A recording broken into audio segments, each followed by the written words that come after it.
Hey, how's it going everyone? It's TBR here. And today we're going to delve into Skyrim's deepest caverns, long-forgotten ruins, and notable off-the-grid locations to uncover the origins and nature of Wispmothers. But really this video has ended up being about so much more than just that.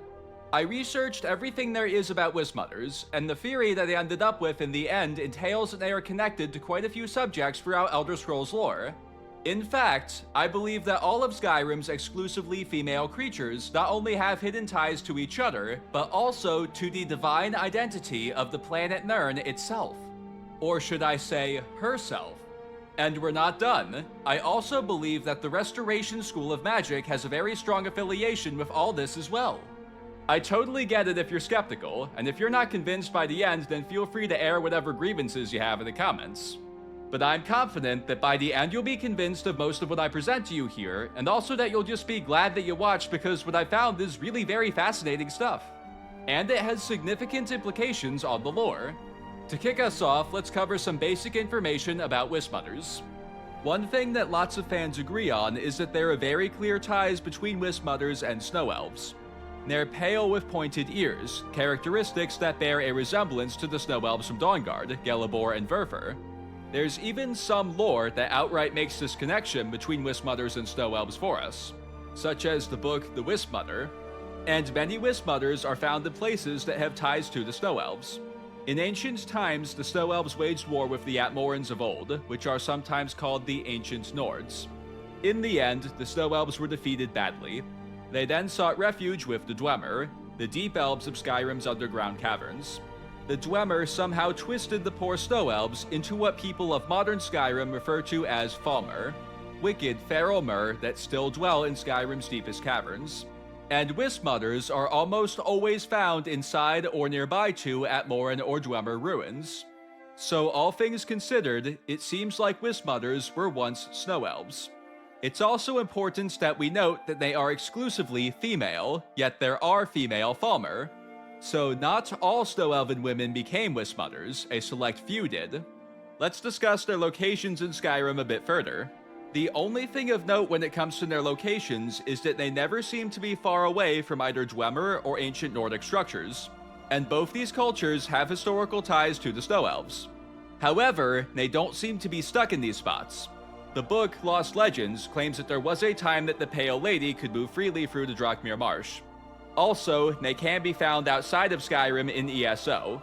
And in Sentient Beasts of the Gallery, we see that the Ciphers of the Eye were able to capture one and bring it to Apocrypha.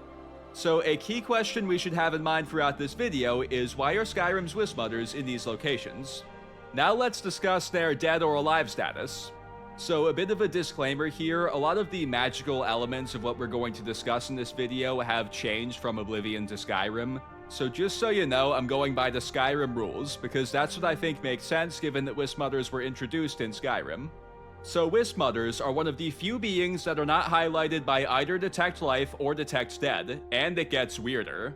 The entire Restoration School does treat them as if they are undead. Spells that are meant to only affect undead NPCs, such as Turn Undead, Sunfire, Necromantic Healing, Guardian Circle, etc., all affect Wispmothers. While spells that are meant to only affect the living, such as Grant Healing and Heal Other, do not affect Wispmothers. So, are they undead? Actually, it gets even weirder. The Pale Lady, who is the most prominent Wispmother in Skyrim, is not treated as undead in any way. Yeah, that's right, she is different from every other Wispmother in the game. She is highlighted by Detect Life, and the Restoration School treats her as alive. So all we can gather from this information alone is that Wispmothers have a strange relationship with the Restoration School, and a very ambiguous alive or dead status. We'll find out why as we proceed. Now let's talk about the Wisps. The Wispmothers of Skyrim always have free Wisps, but from bits of lore we can gather that there isn't a fixed number that they have to have. They can have as many or as few as they want. Wisps can use a spell called Wisp's Kiss to drain the life energy out of other beings. When their Wispmother dies, they die as well, seemingly implying that their existence is contingent upon hers.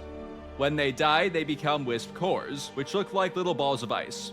Also, Wispmothers can sacrifice Wisps to create Shades, which are lesser duplicates of themselves. Having this ability to produce duplicates could suggest that Wispmothers are themselves duplicates of something else, which will come back later. Now we should cover the two theories that Bethesda left for us in the book The Wispmother.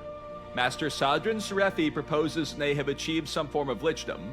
Liches are no strangers to the Elder Scrolls series. The Aliens have normal liches and nether liches, likewise the Nords have dragon priests, so it's reasonable that the Snow Elves could have a form of this as well.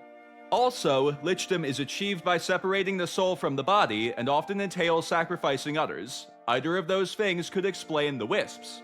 Could be that they're the phylactery, or simply what's left of people that were sacrificed for the transformation. However, this being a form of lichdom does not fit well with their locations. The liches we're familiar with from Elder Scrolls are greedy. They like to live in large tombs with lots of treasure guarded by underlings.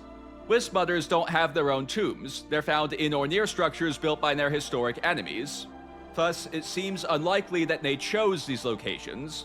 So this is a fine theory, but it's not ironclad. The next theory in this book is that Wispmothers were never people at all and are simply natural creatures. Lidet Villiane of the Synod compares them to Spriggans and Ice Wraiths, claiming that they are elemental personifications. But I think this theory is slightly more flawed because I just think it's unlikely that they were never people. The ties between Wispmothers and Snow Elves are strong. They seem to have been Snow Elven women at some point. Also, this theory doesn't make sense of the locations either. Elemental creatures have distinct habitats that are related to their element. For example, Spriggans are never far from trees. But Wispmothers don't seem to have a habitat related to any element. So both these theories are alright, but they're not perfect. However, I do believe that they each hint at some connections that are key to understanding Wispmothers, which we'll discuss as they come up. Now we must answer another important question: what happens to the Snow Elves? We are fairly certain that Wispmothers were once Snow Elven women, so this is our most logical starting point. Ysgramor's return to Skyrim following the fall of Sarfall signaled doom for the Snow Elves.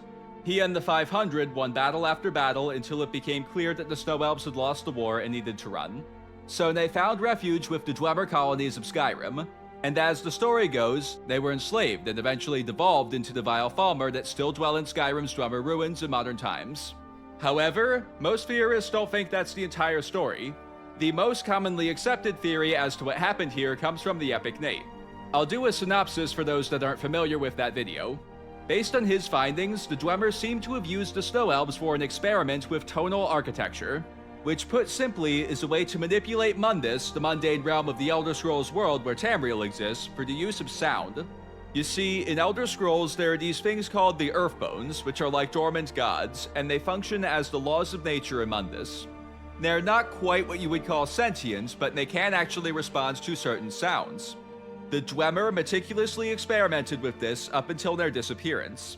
And they reached a point where they actually could use sounds to manipulate the mundane world. They called this practice tonal architecture.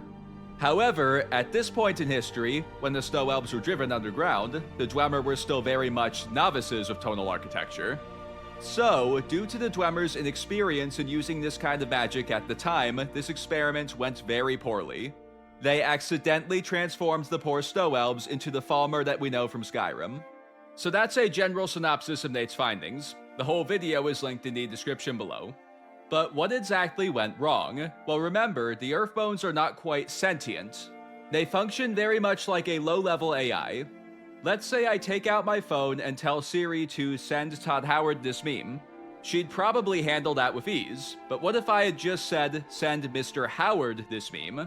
There's a number of people with the last name Howard in my phone, so she'd get confused and probably ask for clarity on which one. But less advanced prototypes of Siri may do something I didn't intend, like sending the meme to every Howard in my phone. Well, I don't actually have Todd Howard's number, but for the sake of the example, you get the idea. So how does this apply to the Earthbones? Well, the Dwemer's use of tonal architecture is very much like categorical logic. For this experiment, they attempted to make all Snow Elves something else. Let's call this X. But here's the complication with trying to do something like this. What exactly is a Snow Elf? Is Verfer a Snow Elf, or is he a vampire? Isn't he both? Perhaps he is to us, but low-level AIs and the Earthbones may have trouble handling a situation like that. The Earthbones have a Snow Elf category and a vampire category, but do they count them exclusively or inclusively? Well, we know that Verfer was not transformed, so it seems the Earthbones didn't include him in the Dwemer's tonal experiment. And what about Gelibor? Well, he's a big mystery himself. He has very strange properties, and there's reason to believe that he's not 100% honest with us about who he is and what happened in the Forgotten Vale. So for this video, we're just not going to touch all that, and it seems like that's what the Earthbones decided as well. What's important to understand about tonal architecture is that you have to be very, very specific, because certain things like magical properties or even simple biological factors can confuse the Earthbones, thus impacting the output. So, what factor could some, but not all, of the Snow Elven women have shared that could have confused the Earthbones? Being pregnant. What likely happened is the Dwemer just weren't nearly specific enough about what they wanted the Earthbones to do, so the Earthbones weren't sure what exactly counted as a Snow Elf, nor what exactly X was. So they turned most of them into the Falmer we now know, and turned pregnant women into Wispmothers. But why? What about pregnancy did the Earthbones find significance in, and how did that lead them to Wispmothers? Well, in lore, pregnancy is heavily associated with Nirn itself. For those who don't know, this is the planet that Tamriel is on. So with this connection in mind, there's two characters we need to discuss. The annotated Annuad, or Children's Annuad in Skyrim, tells the story of Nir. The original gods in this creation story are two brothers named Anu and Padome. Eventually, what's described as the interplay between light and darkness caused Nir to form, and she was unbelievably beautiful. Both brothers instantly fell head over heels in love with her, but she chose Anu, which made Padome very bitter. In time, Nir became pregnant, and while she was pregnant, Padome attacked her out of resentment. Anu came to the rescue and managed to drive Padome off, but Nir was severely injured. She gave birth to creation, which originally had 12 worlds, but sadly, she died of her injuries soon after. Eventually, Padome returned and attacked the children, the 12 worlds. Once again, Anu drove him off, but the 12 worlds couldn't be salvaged. So he combined them into one, the planet Nirn. That's all we need from the Annuad for now. Nirni is a goddess from Khajiit mythology, and she is the planet Nirn, at least in some way. But whether or not this is literal or figurative is debatable. So for our purposes, we're just going to consider that it might be a bit of both. There are two main sources that tell us about Nirni: words of clan mother Anesi and the worldly spirits. She gives birth to many of the life forms that live on her in both sources. However, in the worldly spirits, she is eventually killed by Ifer, yet words of clan mother Anesi does not tell of any such event. So we'll just keep it in mind. Now we should talk for a bit about divine death, because this can be a confusing subject. If gods are immortal, then how can they die? The way Elder Scrolls handles this is similar to real-world mythologies. A god dying is essentially a loss of power. The prime example of this in Elder Scrolls is Lorkhan, as in the original Lorkhan, not Shezarines, not Talos, etc. He's as dead as a god can be, but his divine power is not gone. It's simply no longer connected to him. And many fans, including myself, do not believe that Lorkhan's consciousness is gone either. It seems to still exist in Sovngarde and perhaps other places as well. So Nir and Nirni being dead does not mean that they are gone, because gods don't die like mortals do. They simply gain and lose power. And losing power does not mean that you can't gain power another way, and likewise the other way around. So back on subject, something the stories we just talked about have in common is that the planet Nirn is in some sense a being. And as we'll get a taste of throughout this video, there seems to be some truth to this concept of Nirn having a life energy, if you will. So to give us an easy way to refer to this identity of Nirn without committing to a specific myth, let's just call her Mother Nirn. That'll be our name for the collection of goddesses that could possibly have ties to Nirn's divinity. We should also revisit the concept of duplicates. In some lore, there's this notion of certain gods actually being souls of other gods. For example, in the Heart of the World story, Anu creates a soul for himself called Anuiel, then Anuiel creates a soul for himself called Auriel. This concept of duplicates is often used to make sense of the different pantheons in Elder Scrolls. For instance, we know that Alduin, the Nordic depiction of the dragon god, is real, but at least one other depiction seems to be as well. So how do we make sense of that? Some are souls of each other, duplicates. So, maybe our concept of Mother Nirn is a group of several goddesses that are souls of each other in this same sense, duplicates of each other. Based on my findings, I am very confident that there is at least one other goddess in addition to Nir and Nirni that is related to Mother Nirn in some way, and it's possible that more are too. As for what goddesses I'm referring to and what exactly these ties are, I'll cover them as they become relevant. So why would the Earthbones turn the pregnant Snow Elven women into what we now call Wispmothers? Well, to attempt to understand what the Dwemer were asking them to do, they would have needed to sort things into categories. They would have needed to make sense of what Snow Elves are and what X is. So what could have gone wrong here? Well, there are multiple stories regarding the origin of the Earthbones, but it's generally agreed that they were once Atada, or at least parts of Atada. For those who don't know, Atada means original spirit. So in a nutshell, Atada are spirits that predate the existence of Mundus. This includes things like Divines, Daedra, the Earthbones, the Magnagi if you know what those are, and it seems like dragons are part of this as well. So I have a question for you. When what we now call the Earthbones existed as sentient beings, what was pregnancy? In the creation myths, mortals and the Earthbones always come into existence at or very near the same time. So, we can make a pretty safe assumption that procreation among mortals either had not occurred yet or was very new when the Earthbones as we know them now were created. In other words, the Earthbones never got the birds and the bees. They only knew how gods create life, not how mortals do. So, when they examined what we know as Snow Elves to try and fulfill the Dwemer's request, how would they have made sense of pregnant women? The most relatable thing that they would be familiar with from their time as Atada is Mother Nirn. The Earthbones did witness the creation of Mundus and Nirn within Mundus when they were sentient beings, which is a defining act of our concept of Mother Nirn, through beings like Nir and Nirni.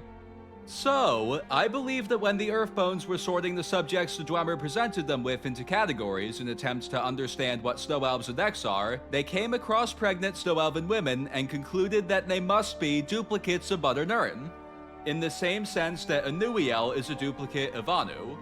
So they categorized these women as new versions of Mother Nirn, and in doing that, they transformed them into lesser versions of her, which are what we now know as Wispmothers. It's hard to speculate whether or not the Earthbones even did this on purpose or if the transformation was simply incidental, but either could work. Perhaps they made them Wispmothers and gave them their powers because they thought they were fixing some sort of mistake. Maybe they were like, hey, the various Mother Nirns that we know from our time had powers, so are these supposed to have powers too? Or it could simply be that the very act of categorizing these women as duplicates of Mother Nirn inadvertently connected them to her life energy, resulting in the transformation and the powers. It's also important to note that a few of these powers are bringing other things into being, because Nir and Nirni are both defined for doing that exact thing in their myths, aren't they? Also, Wispmothers emerge from the ground when they're encountered. They emerge from Nirn. Essentially, my theory is that Wispmothers are weaker versions of Mother Nirn, in a very similar sense that the shades they make are weaker versions of themselves. To be clear, Wispmothers haven't completely lost touch with what they were before. When the Tribunal used Tonal Architecture to make themselves gods, they didn't become something completely different from what they were before, did they? They just changed in nature because of their connection to Lorkhan's life energy. The same applies to Wispmothers and their connection to Mother Nirn's life energy. But they're not nearly as powerful and did not turn into Wispmothers intentionally. The Dwemer's tonal experiments did that to them. Now let's discuss how this results in their very unique Alive or Dead status. Wispmothers are not highlighted by either Detect Life or Detect Dead, and the game files do not list them as undead. Yet the whole Restoration School treats them as if they are. Spells that are meant to only affect undead all affect Wispmothers, while spells that are meant to only affect the living do not affect Wispmothers. Oh yeah, and a completely different set of rules applies to the Pale Lady, but why? Why do Wispmothers have such a strange relationship with the Restoration School? Well, what do they become when they die? Ash piles. Bethesda could have used something else here, like a Wisp core or the ghostly remains, but they chose to use ash piles. What's significant about that? Well, other things that become ash piles always seem to have some degree of physicality. So I can only assume that Wispmothers do as well, but if that's the case, then how did they come out of the ground? Maybe they phase in and out of physicality, or perhaps they only return to being physical when they die? Regardless, the Snow Elven woman's physical body seems to still be in there to some extent. So, how does that stack with being a duplicate of Mother Nirn? Well, both Nir and Nirni die in their respective myths. Thus, I could only guess that there is truth to Mother Nirn being dead, or at least as dead as a god can be. And applying that to a mortal body results in the Restoration School treating Wispmothers as undead. However, if that's the case, then why aren't they highlighted by the text dead? Well, in Elder Scrolls, beings like Mother Nirn, things that predate mortality, they don't have an alive or dead status in the same sense that people and creatures do because they lack mortality. The exception is dragons, and that's likely because the existence of dragonborns makes it possible for them to die as mortals do. Furthermore, Detect Life and Detect Death are both alteration spells, and it is important that it is the Restoration School that treats Wispmothers very uniquely. We'll see why as we proceed. The title, Restoration, can be a bit misleading. We think of it as healing spells, but it's actually more extensive. Sunfire, Wards, and Turn Undead spells do not heal the caster, but are all considered to be restoration spells. So what exactly is restoration magic? Well, here's Skyrim's in-game description. The School of Restoration involves control over life forces. This skill makes it easier to cast spells like healing, turn undead, and magical wards. So it's about controlling life forces. Is there something that Wispmothers do that you might describe as controlling life forces? Yes, indeed. There's actually two things to come to mind, aren't there? Imbuing their wisps with life energy, and at times redistributing that energy once again to make shades. So, it seems that this bizarre relationship between Wispmothers and restoration magic is not only displayed in how it affects them, but also extends to their ability to use it. To get a better understanding of restoration magic and its relevance here, we need to talk about the Reachmen. In the game files, Wispmothers are actually allied to Hagravens. Now that's peculiar. These two creatures never appear together in Skyrim. So making them allies seems like a very random choice, but it makes sense with the theory we're building here. Because Hagravens and their Reachmen followers have strong ties to Mother Nirn as well. As Shaman Olvak puts it, much of what we call reach magic is possible because of their relationship with the land, with Mother Nirn. So what are these reach magics? What do they do? Well, a lot of it falls under what most people in Elder Scrolls refer to as the Restoration School. Hagravens can actually raise people from the dead back into living things. To be clear, they don't reanimate the dead into undead, which is a principle of the Conjuration School. They can actually bring the dead back to life, which we see them do in Skyrim and ESO. Furthermore, the Augur of Dunlane, who is definitely a Reachman, is particularly masterful with restoration magic, which likely comes from his background of reach magic. Camelworks covered this extremely well in his video about the Augur, which I'll link below in case you don't want to just take my word for it when I tell you that the guy's a Reachman. So the Reachmen, particularly Hagravens, have a very good understanding of restoration magic, which Olvak says is due to their relationship with Mother Nirn. However, if Mother Nirn is dead, then how are they able to draw upon her life energy? Well, remember, she's not alive or dead in the same way that mortals are. Think of this like when the Tribunal drew power from the heart of Lorkhan. He's a quote-unquote dead god, but his life energy still exists. So based on all this stuff with the Reachmen, Hagravens, and Reach Magic, the connection between Mother Nirn and the Restoration School seems to extend beyond just Wispmothers. And now it's time to talk about some goddesses that could have ties to Mother Nirn. To review, there seems to be some truth to the claim that the planet Nirn has some form of divinity. And rather than asserting one specific version of the creation story as correct, we're simply calling this divine planet Mother Nirn. And we are considering that other goddesses that we know from mythology may contribute to this divinity in some way. Also, that duplicates may be in play here, like how multiple versions of the dragon god seem to actually exist. So what goddesses that we haven't talked about already could be part of all this? Based on what we've covered so far, I'm very confident that Kyne has some sort of relation to Mother Nirn. Why? Because she has very strong ties to the Restoration School too. Lots of the objects that are associated with Restoration, such as the skill books for it, are decorated with what's called the Arbic Phoenix. And if you've seen my video about the Skyforge, then you know that the Phoenix goddess of Elder Scrolls is Kyne. So I don't want to spoil it for anyone that hasn't seen it, but if you have seen that video, then consider what I said about what the Skyforge seems to do for a moment here. You might describe that as restoration magic, wouldn't you? Furthermore, two restoration skill books, Mystery of Talara Book 2 and Widdershins, both mention Kinnereth, which is the Alessian version of Kyne. Also, Varieties of Faith in the Empire states that some stories credit Kinnereth for providing the space for Mundus. Now that sounds kind of like pregnancy, doesn't it? It also sounds like it might be a different way of portraying the actions of Nir and Nirni in their respective myths, which would support the notion that all these characters are part of our collective concept of Mother Nirn. And believe it or not, another name I'm going to throw in here as someone that could be part of our concept of Mother Nirn is Nocturnal. So why her? Well, because we're pretty sure that Hagravens are part of this puzzle, and what are Hagravens? They're a fusion of a woman and a raven, and ravens have a strong association with Nocturnal, and it is a known thing that the Reachmen do worship Nocturnal. So considering all that, Nocturnal is probably part of what makes the Hagraven transformation possible. And if Hagravens wield restoration magic via their connection to Mother Nirn's life energy like Wispmothers do, then maybe there are ties between Mother Nirn and Nocturnal. Another thing I'll add is that her clothing looks a lot like the garbs that Wispmothers are wrapped in. But here's what I find very interesting.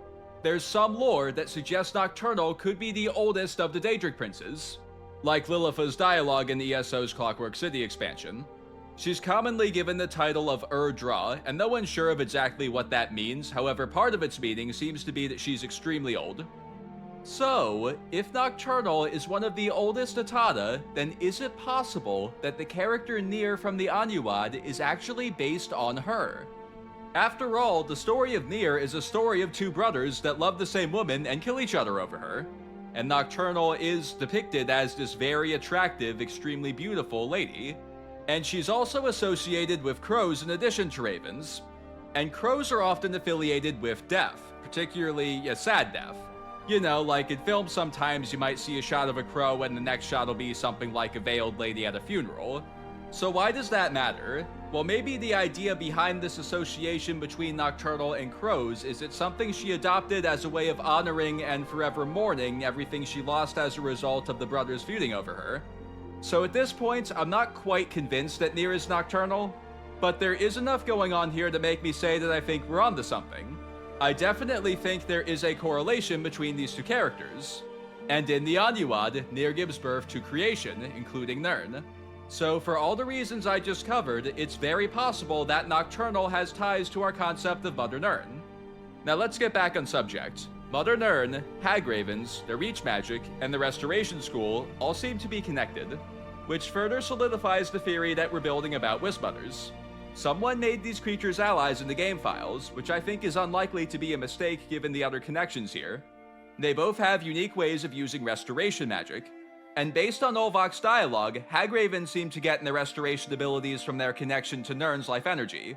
So given all this, along with everything else we've discussed so far, it seems likely that the stem of these ties between Wispmothers and Hagravens is that they are both magically linked to Mother Nirn's life energy.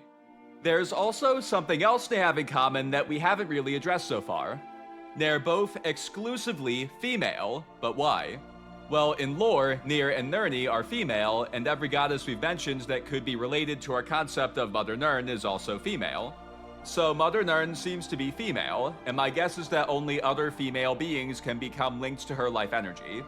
Males seem to be able to use her life energy, but to establish a direct link between one's own life energy and hers, one must be female. But wait, isn't there another exclusively female creature that we can find out in the wilderness of Skyrim? Yes, indeed, Spriggans. This is where Ledette Villiane's theory comes up. Bethesda used her to hint at this connection to Spriggans. So could Spriggans also be linked to Mother Nirn's life energy? I believe they are, because they have a strange relationship with restoration magic as well. In Blood Moon, they actually get back up after being defeated one time and fight again. And they have a similar power in Skyrim where they just heal themselves out of nowhere, as if more health is just flowing in naturally. So yes, I do believe that Spriggans have a tie to Mother Nirn that is very similar to that of Hagravens and Wispmothers. But if that's the case, then why aren't they part of this alliance in the game files? My guess is that it's because Spriggans were never people. Their connection to Mother Nirn seems to be natural, not the product of something that was forced like the Hagraven transformation ritual or tonal architecture. So this is likely the reason that whatever developer decided Wispmothers and Hagravens should be labeled as allied chose to leave Spriggans out. Now let's talk about something simpler, Wispmothers and motherhood. In lore we see that there's a repeated emphasis on Wispmothers having a fixation on children. such as the Pale Lady searching for her daughter in Lost Legends, multiple sources claiming that they steal children, and sentient beasts of the gallery citing that the captive Wispmother refers to her wisps as her children. Also, consider the name, Nir Wispmothers, as in they're mothers of the wisps. So they make wisps, but how? Well, wisp cores appear to be balls of ice, so I can only assume that they use frost magic to make these wisp cores, they freeze a little ball, then they use restoration magic to imbue them with life energy. To get some more clarity on the relation between wisps and Wispmothers, let's revisit sentient beasts of the gallery. The ciphers note that their Wispmother has lots of wisps, but she has a favorite that she keeps near her at all times. And apparently, the others are known to escape the enclosure, but the Wispmother seems to be unaware of this. So what does this mean? Well, remember, we're theorizing that Wispmothers were once pregnant Snow Elven women that were transformed by Tonal Architecture.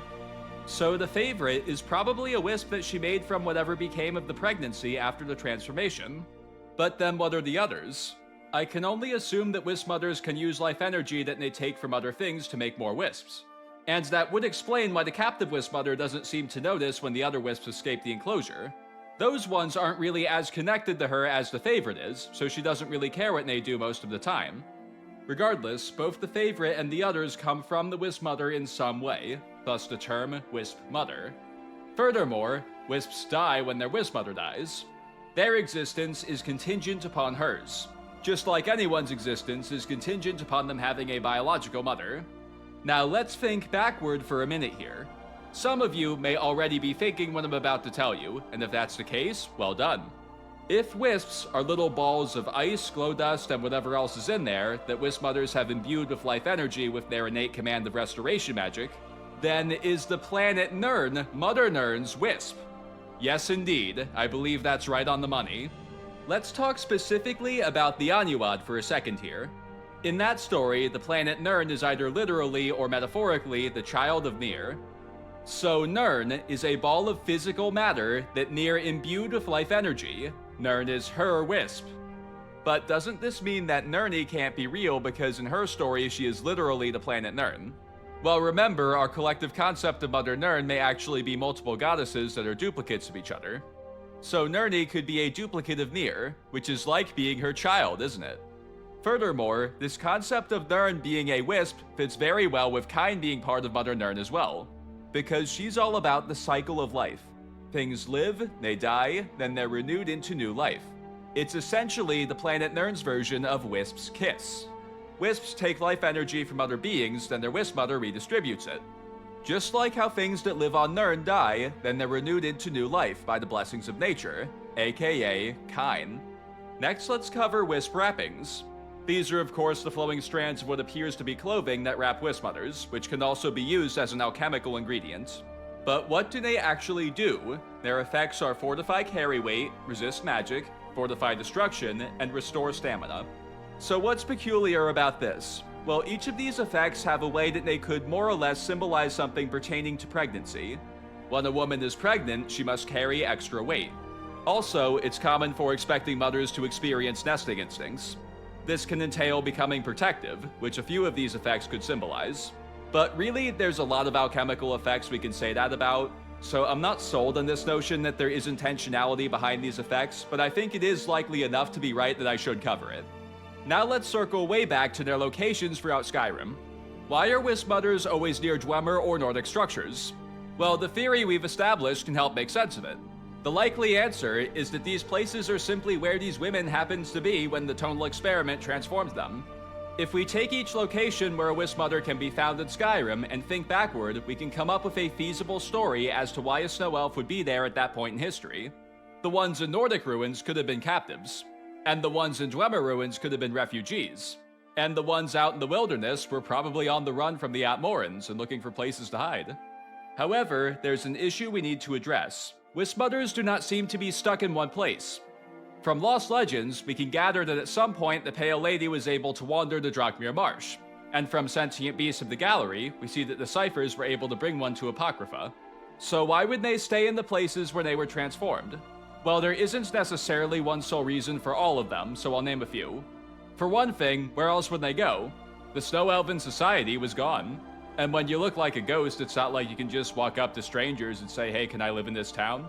Also, could be that they figure their best chance of getting turned back into Snow Elves is staying where they are. Location does sometimes play a role in the magics of the Elder Scrolls universe. There's also another possibility that we can gather from lore.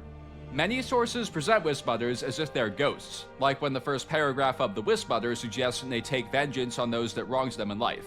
So perhaps the Wispmothers in Dwemer and Nordic ruins were haunting the inhabitants as revenge for their roles in the horrible fate that befell the Snow Elves. But if that's the case, then why stay even after the Atmorans in Dwemer were gone? Well, the Atmorans aren't all the way gone, are they? Maybe Wispmothers in Nordic ruins haunt Draugr.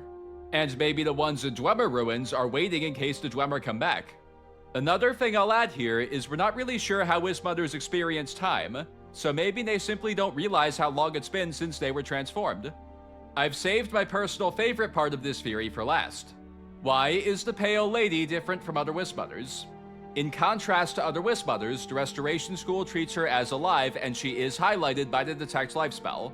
But why? What about her is different? I believe the answer lies in Lost Legends. For generations, the people of Morphal have told whispered tales of the Pale Lady, a ghostly woman who wanders the northern marshes, forever seeking her lost daughter. Some say that she steals children who wander astray, others that her sobbing wail strikes dead all those who hear it. But behind these tales may lie a kernel of truth, for ancient records speak of Omriel, a mysterious figure Ysgrimmur's heirs battled for decades, and finally sealed away. So what answers can we get from this? Well, let's backtrack a bit to before the Dwemer's tonal experiments. The Atmorans were hunting Snow Elves throughout Skyrim, and somewhere along the line, the woman that would later become the Pale Lady, Omriel, was separated from her daughter. But how? Well, we know that Omriel became a Wispmother, and going along with the theory we've built, that means that she was pregnant. So my guess is that she couldn't move very quickly and was worried that would eventually get her and her daughter caught. So Omriel sent her daughter ahead of her to increase her odds of survival. Then the tonal event occurred while they were separated and Omriel was turned into a Wispmother. And she decided to go look for her daughter, because she was tough enough to deal with the occasional Atmoran hunting party with her new powers. So for a while she was searching for her daughter, and I believe she found her. Though not as she expected. When Omriel found her poor little girl, she discovered that she had been transformed as well. But not into a Wispmother, into a blind and feral monster, a Falmer. Before we continue, there's something I want to remind you of. Remember Sodran Serefi's theory that being a Wispmother is a form of lichdom? We of course have a different theory, but that connection is going to be relevant here. There are multiple methods of becoming a lich, but they all entail using life energy of some kind, some sort of essence of life, to power a resurrection. And the quest Evil in Waiting reveals that there is an added bonus for using a bunch of one's own life energy for the process.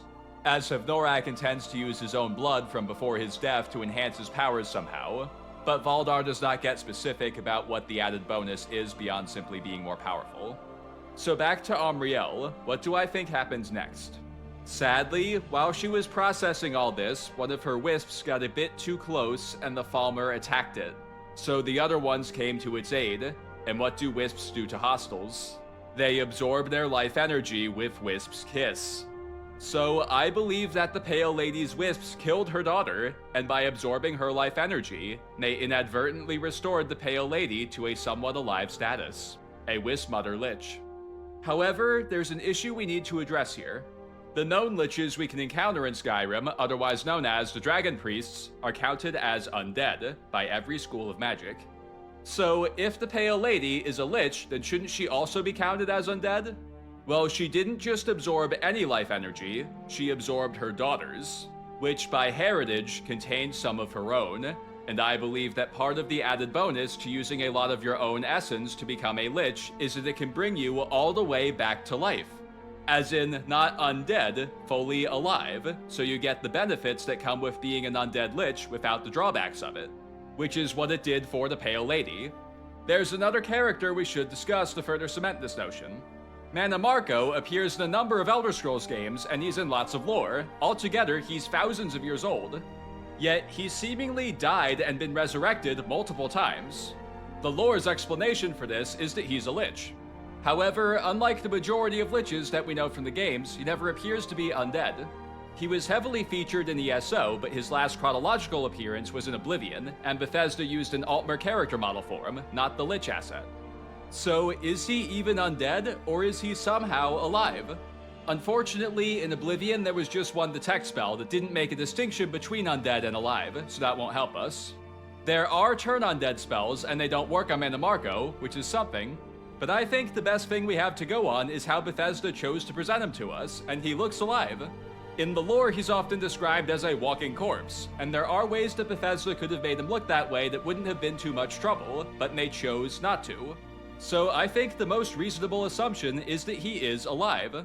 But how could that be? Well, one thing that we know about Mannimarco for sure is that he's very old. He actually claims that he is an Aldmer, the progenitor to all of Tamriel's elves. Regardless of whether or not he actually is an Aldmer, we know that he's very old, so theoretically, a lot of Tamriel's inhabitants, particularly Merkind, have genetic ties to him. Perhaps Mannimarco has been able to bring himself back to life throughout the Elder Scrolls timeline by stealing life energy from others until he's come across enough victims with genetic ties to him to become fully alive again. Or maybe he has supplies of his own blood hidden away in places like Havnorak does, and he simply uses those reserves to resurrect himself.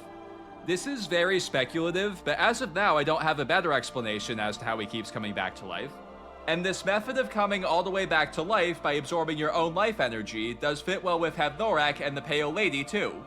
By combining this notion with what we know about Amriel from Lost Legends, we can come up with a feasible story that explains why she is different from other Wispmothers. So that's what I'm going with. I believe that Amriel found her lost daughter that Lost Legends says she was looking for, but as a Falmer, not a Snow Elf. Then her Wisps got into a fight with her and absorbed her life essence, which made the Pale Lady alive in the eyes of magic, as a Wispmother Lich. What a dark story, and unfortunately for the Pale Lady, it doesn't end there. Eventually, the Atmorans managed to trap her in Frostmere Crypt. So how exactly did they do this? It's pretty clearly centered around the sword, the Pale Blade, because placing it in the holder makes her disappear. Also, she kills Regier when he tries to put it back, so she clearly doesn't want it to be there. So how does this work? My first idea was actually that they could have used her daughter's soul to enchant the sword, and that's what keeps her here, but I decided that the Lich theory comes together a bit nicer. Though I suppose it's possible that they used the soul of one of her Wisps to enchant or charge the Pale Blade, and that plays a role in how this all works. So my guess is that she is bound here by some elaborate enchantments. It's well established that the concept of enchanting in Elder Scrolls goes beyond what we're actually able to do with it in the games. So I think the Atmorans lured the Pale Lady into what's now the Forest Grove and somehow used enchantments on the sword and the surrounding area to make it so she's confined when the sword is in the holder. See these little magic blobs that shine on the blade when it's placed there? I'm guessing these represent whatever's holding her at bay. Perhaps it's heat, and it works because Wispmothers are weak to fire. You also might have noticed that they form a line that points nearly perfectly west, which could be a clue for something. If we follow the map west from this point, we hit Dim Hollow Crypt, Keenstag Ruins, Mavar's Slayer, the Apprentice Stone, Dragon Bridge, Hag's End, Deepwood Redoubt, Morka's Gur, and the Forgotten Vale. And a few of those locations are somewhat relevant to things we've discussed. However, I'm not convinced there's anything to read into here. I'm not sure what this would look like in developer mode, but it is possible that whatever developer did this was just using that west marker on the compass to form a straight line. Because, you know, that is the kind of thing you might do after a long day of working on a game. You know, you're sitting there, it's been a long day, you just need to make a straight line somehow, you see that west marker, it's understandable. So maybe there's more here, but not necessarily. We also need to talk about Regier a bit more. Why was he the only one out of everyone in this bandit gang that was having visions of the Pale Lady? Well, he seems to be the only Khajiit in this gang. I've done some tests and I failed to get another Khajiit to spawn in. And remember, one of the main goddesses that we incorporated into Mother Nirn is Nirni from the Khajiit pantheon. So perhaps there is some truth to the myths about Nirni and her relation to the Khajiit, and because Wispmothers are magically linked to Mother Nirn, Regier was able to sense the Pale Lady's presence much more easily than the other bandits, due to being a Khajiit. Now it's time to start concluding. But we're certainly not done with all this stuff forever, because a lot of the things I covered in this video could have very interesting implications on the lore. For instance, if Nirn is Mother Nirn's Wisp, then are the other planets among this Wisps as well? Could be that Nirn is her favorite and the others are just extras. Or could be something like they're somehow the Wisps of other gods. We also seem to have shed a ton of light on the Restoration School and its affiliation with Mother Nirn. However, the traditional understanding of magic in Elder Scrolls is that it all comes from Magnus. Which, albeit, isn't mutually exclusive with anything we've talked about, because, maybe it all originally does come from Magnus, but something changed and now Restoration comes from Mother Nirn. But I think we should consider that maybe the all part of that is wrong.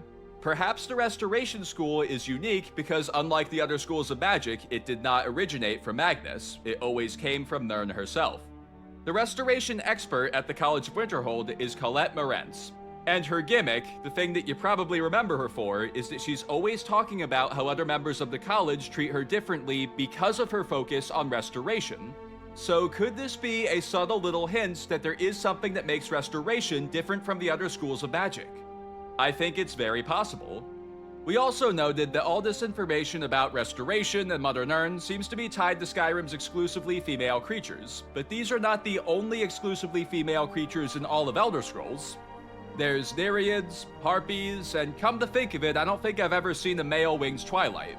So do all of Elder Scrolls' exclusively female creatures have ties to Mother Nirn, or are there different reasons for it in some cases? Yeah, lots of interesting implications to discuss here, but for now, it's time for some rest. Oh, and I've got to remind you guys about the poll. When I hit 10,000 subscribers, I'll send out this poll so you guys can vote on a video idea, and we'll celebrate by having me make the video, you know what I mean. So subscribe if you want to vote in this when it's time for it to go out. Thank you all so much for watching. Please subscribe if you haven't already, like this video, and share it with your Skyrim-loving friends. That way we can all be part of this conversation. Thanks again, everyone, and I will see you next time.